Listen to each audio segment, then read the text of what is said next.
Dans cette vidéo, je vais vous expliquer comment utiliser les options d'accrochage, c'est-à-dire d'utiliser des éléments existants, des données vectorielles existantes pour numériser de nouveaux éléments.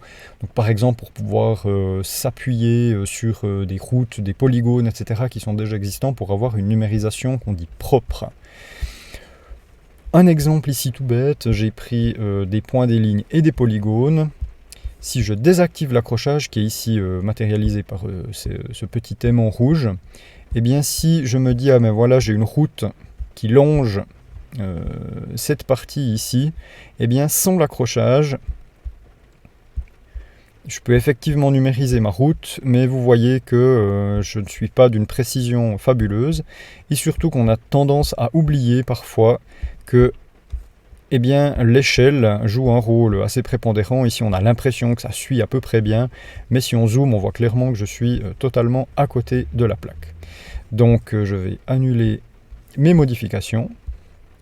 Et maintenant, si je travaille avec l'accrochage activé, eh bien, si je repasse en mode édition, on voit que QGIS me propose des petits carrés et des petites croix violettes. Et ça permet de m'accrocher sur les nœuds et les segments existants, et dans ce cas-là, ma numérisation sera beaucoup plus précise et propre, ce qui évitera des superpositions, des chevauchements, etc. qui seraient indésirables. Voilà, donc ici j'ai une superposition qui est parfaite sur mon élément existant qui est un polygone. Je peux aussi m'accrocher sur des lignes et puis aussi sur les points, donc tout est possible. Regardons maintenant un petit peu plus précisément cette barre d'accrochage. Donc normalement vous avez l'aimant qui doit être activé par défaut. Vous pouvez le désactiver ou l'activer à l'envie.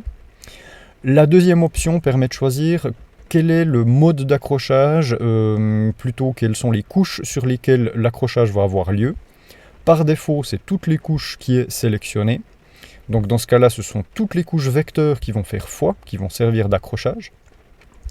Vous pouvez aussi choisir seulement la couche active, donc dans ce cas-là, c'est seulement les lignes qui vont faire foi. Ici, on voit que les polygones et puis les points ne fonctionnent plus. Ou encore une configuration avancée qu'on verra tout de suite. Sommet, segment et sommet, segment, c'est simplement pour savoir sur quels éléments l'accrochage va avoir lieu. Donc par défaut, sommet et segment, c'est très bien, parce que ça permet de s'accrocher à la fois sur les segments qui relient les sommets et sur les sommets.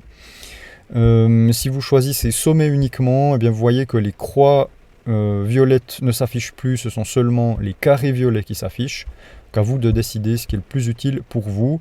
Pour ma part, sommet segment, je trouve que c'est un très bon choix. Et ensuite, la tolérance, ici, vous pouvez définir à partir de quand, à partir de quelle distance votre curseur et l'objet, ce carré et cette croix violette vont s'afficher.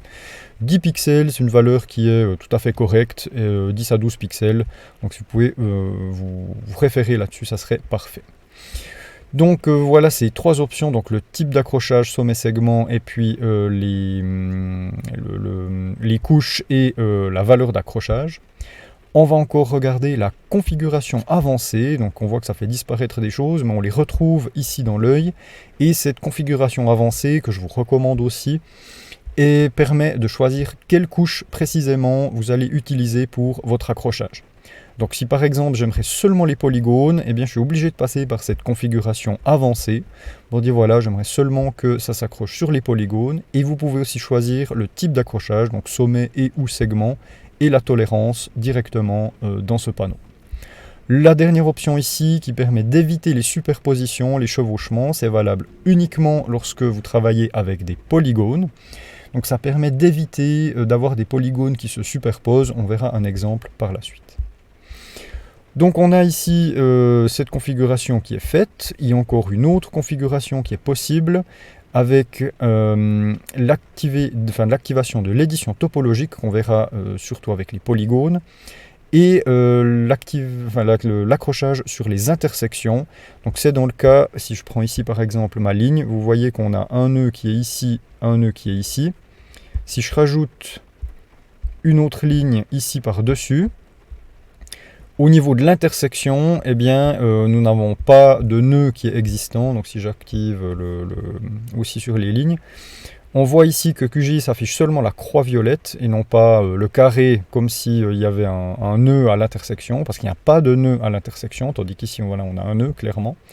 Et bien si j'active l'accrochage sur les intersections, QGIS va considérer que cette intersection est aussi une sorte de nœud et va permettre d'accrocher plus facilement à l'endroit exact où les lignes ou les polygones s'intersectent. Voilà. Donc celle-là, vous pouvez l'activer puis l'utiliser sans problème.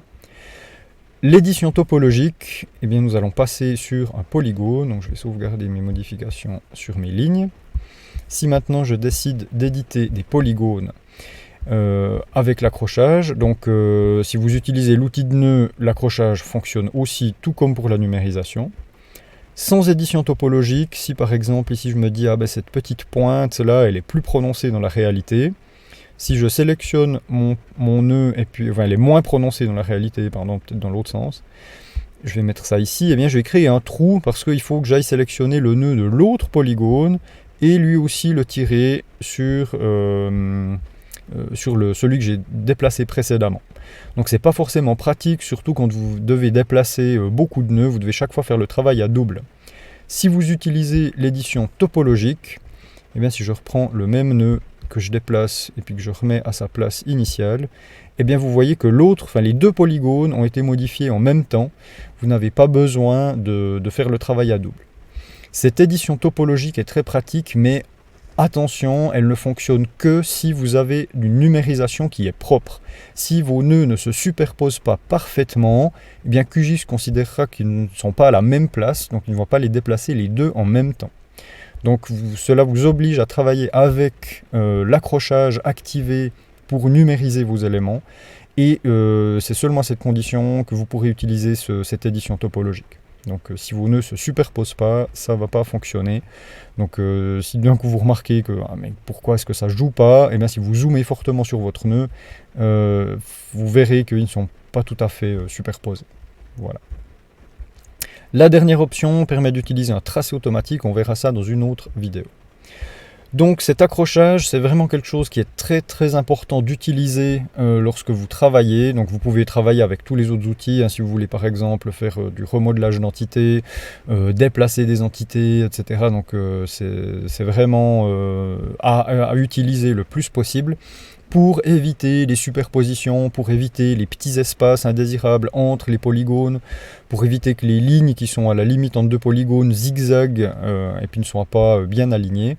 Donc c'est à cette condition-là que vous pourrez avoir des couches vectorielles qui seront propres et qui pourront être utilisées pour faire des calculs de surface, de longueur et qui ne soient pas faussés. Parce que si vous n'activez pas cet accrochage automatique, même si à l'œil les polygones paraissent corrects, mais que vous avez des superpositions et puis des chevauchements et puis des trous entre les polygones, eh bien ça risque de poser pas mal de problèmes. Et puis une dernière chose, j'ai promis que je vous en parlerai avec donc en mode avancé, configuration avancée ici. Cet évitement de superposition, si vous ne l'avez pas, ici je vais numériser un nouveau polygone, donc je vais passer volontairement par-dessus d'autres polygones, et bien on voit ici qu'il y a effectivement une superposition, il s'est superposé au grand polygone de fond, par contre ici il est passé sous les polygones, sous les plus petits polygones un petit peu enchevêtrés. Donc ici vous aurez une superposition et vos surfaces seront comptées à double. Je vais donc annuler mon ânerie. Et maintenant je vais dire que j'aimerais éviter les intersections. Et dans ce cas-là, si je numérise un nouveau polygone, eh bien ce nouveau polygone, je vais vous le démontrer en le déplaçant. Si je le prends et puis que je le pousse, on voit très bien que automatiquement QGIS l'a découpé pour éviter qu'il se superpose aux autres éléments. Donc quand vous devez numériser beaucoup de polygones qui sont enchevêtrés les uns sur les autres, eh bien c'est beaucoup plus pratique. Parce que je vais prendre un autre exemple. Si je supprime ce polygone ici et que je dois le refaire, au lieu d'activer l'accrochage et puis de suivre point à point tout le tour pour recréer un polygone pour boucher ce trou, eh bien avec l'empêchement de superposition, eh bien en 3 ou 4 clics c'est fait. Donc je vais ajouter un nouveau polygone, je vais simplement dessiner un gros rectangle par-dessus le trou, à condition que mes autres polygones autour n'aient pas de trous entre eux, bien sûr.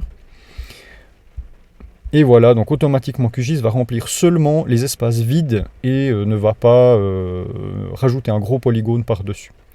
Donc cet empêchement de superposition est très utile pour cette numérisation de polygones. Voilà donc ce que je pouvais vous dire sur cet accrochage automatique. Rendez-vous dans une prochaine vidéo où on va parler notamment du tracé, donc du suivi automatique de forme. À bientôt.